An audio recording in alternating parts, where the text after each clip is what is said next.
Assalamualaikum warahmatullahi wabarakatuh. Izin memperkenalkan diri ya. Di sini saya akan presentasikan tentang UAS Sistel ya, Sistel tentang di sini saya mengambil judul tentang manajemen jaringan. Nah, dalam manajemen jaringan ini saya akan memberikan sebuah penjelasan juga. Sekarang pertama-tama di sini saya izin memperkenalkan diri. Perkenalkan, nama saya Taufik Saptiawan dengan NIM 22111919015 dengan kelas Elektro 19A dan Gmail saya saptiawan12@gmail.com. Hanya segitu saja dari perkenalan saya. Masuk ke dalam materi di sini. Pertama tentang pendahuluan tentang apa sih itu manajemen jaringan. Itu manajemen jaringan adalah salah satu aspek yang paling penting dari desain jaringan. Emang paling penting gitu ya, emang sangat diperlukan. Bila tidak ya gimana bisa ada jaringan. Dan manajemen sering diabaikan saat mendesain jaringan karena dianggap masalah operasional daripada masalah desain jaringan. Jika mempertimbangkan manajemen dari awal, bagaimanapun dapat menghindari stabilitas dan kinerja masalah yang terjadi saat manajemen ditambahkan ke desain setelah desain jaringan selesai. Nah, di sini tentang proses manajemen jaringan itu dari organisasi internasional untuk standarisasi itu atau singkatnya ISO mendefinisikan ada 5 jaringan proses manajemen yang sering disebut dengan singkatan FCAPS. Nah, di sini ada 5 tentang manajemen gangguan atau kesalahan, manajemen performasi kinerja, manajemen konfigurasi, manajemen keamanan, dan manajemen accounting atau akuntansi. Nah, dari tugas UAS ini kita mengambil salah satu dari yang menurut kita menarik gitu kan.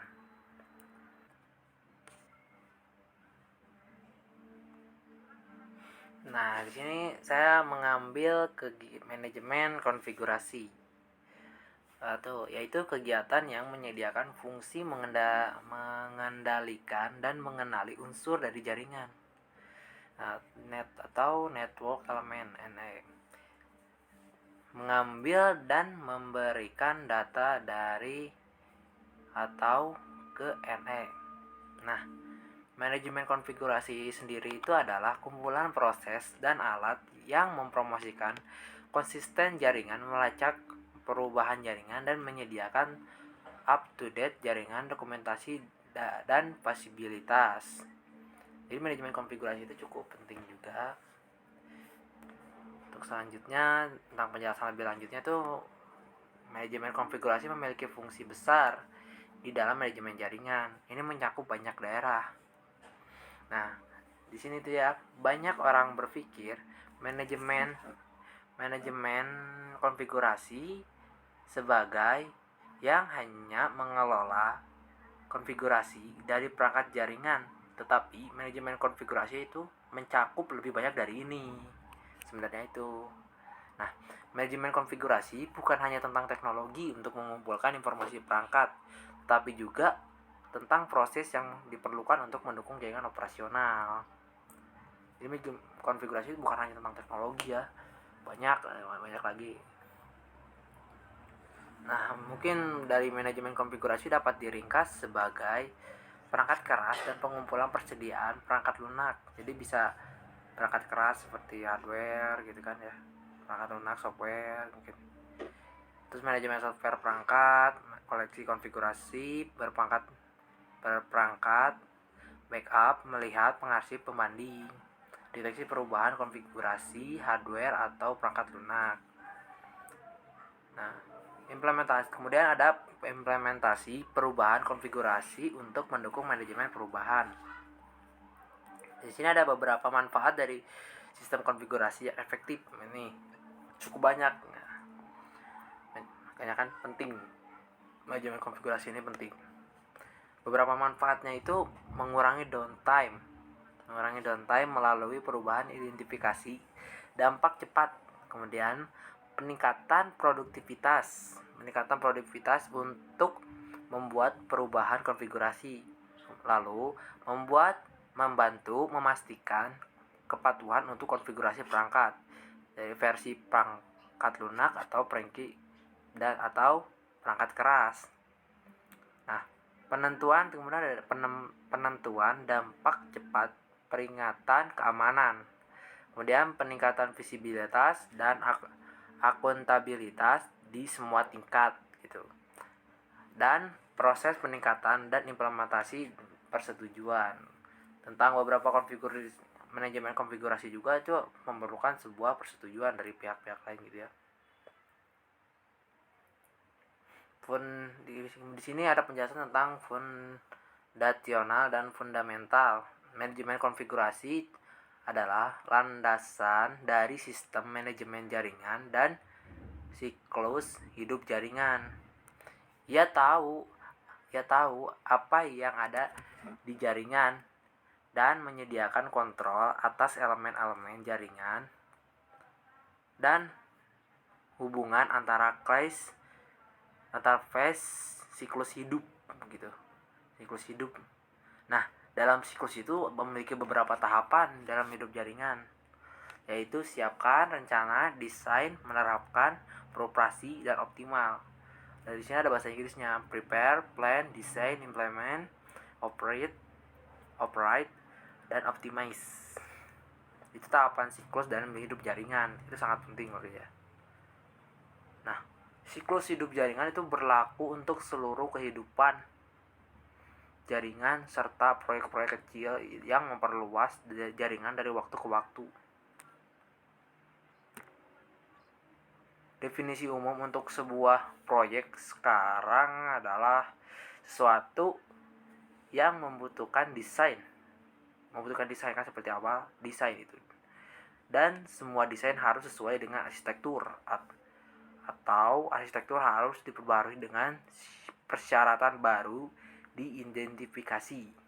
Nah, setiap perubahan di jaringan tidak memerlukan desain, termasuk optimalisasi untuk lingkungan produksi, dan harus mempertimbangkan operasional.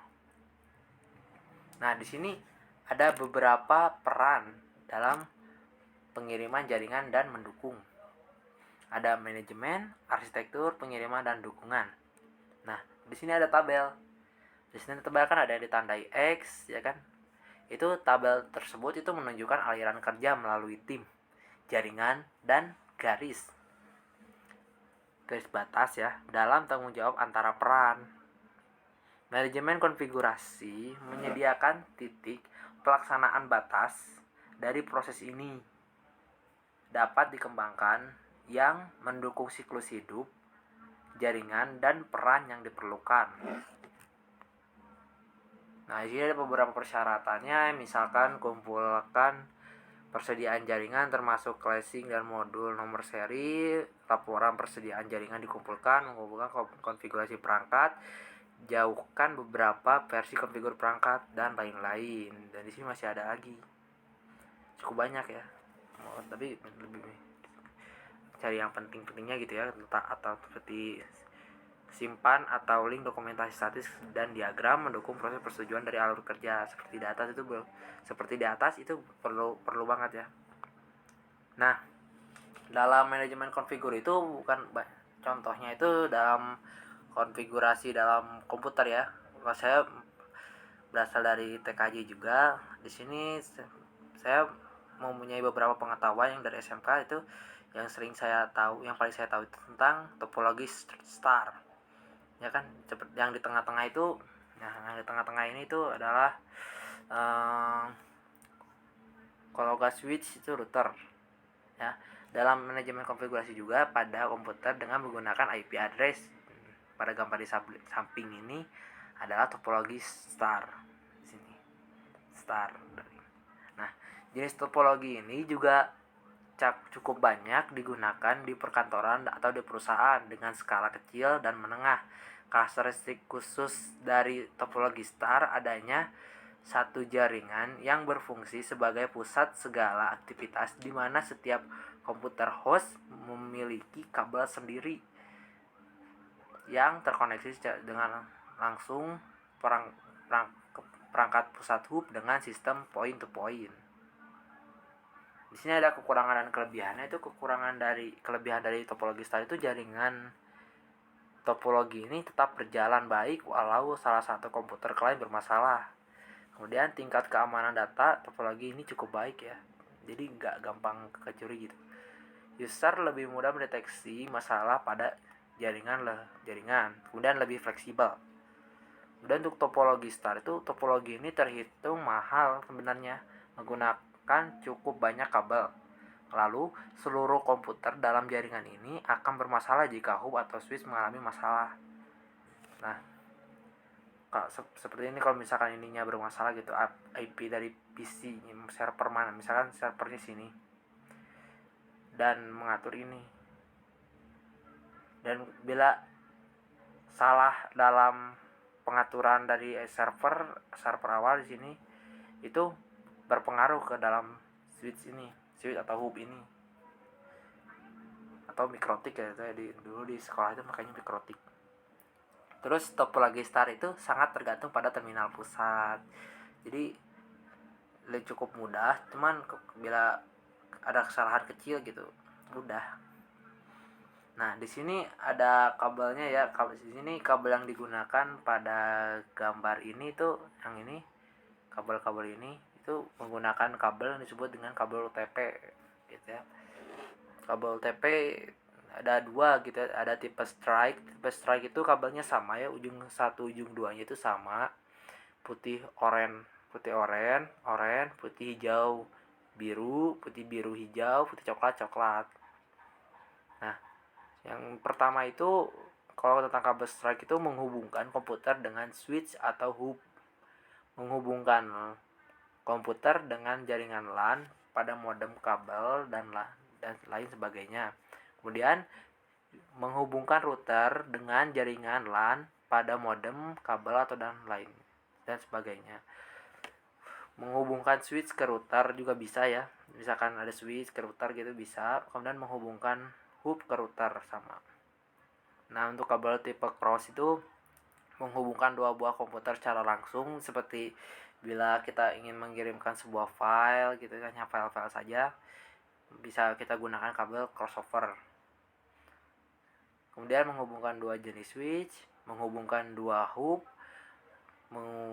menghubungkan switch dan dengan hub, kemudian menghubungkan komputer dengan hub.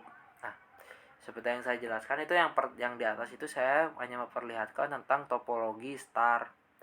Sebenarnya kabel tipe cross ini bila saya menggunakan topologi tipe ring gitu kan, kalau tipe ring kan dari router ke switch itu menggunakan strike, kemudian dari antar switch itu menggunakan kabel crossover, dari switch ke switch ya kan, ada switch lagi ke switch lagi, itu menggunakan kabel crossover, dan itu disebut kabel ring dari router ke router, dari switch ke switch itu switch ke switch itu menggunakannya kabel crossover. Nah, kalau untuk star itu saya ini rekomendasiin itu menggunakan tipe strike biar lebih mudah ya. Ingat juga konfigurasinya juga cukup banyak gitu ya, dari mikrotik gitu, biasanya menggunakannya. Sekian dan terima kasih, hanya itu saja yang bisa saya jelaskan. Mohon maaf bila ada kesalahan. Wassalamualaikum warahmatullahi wabarakatuh.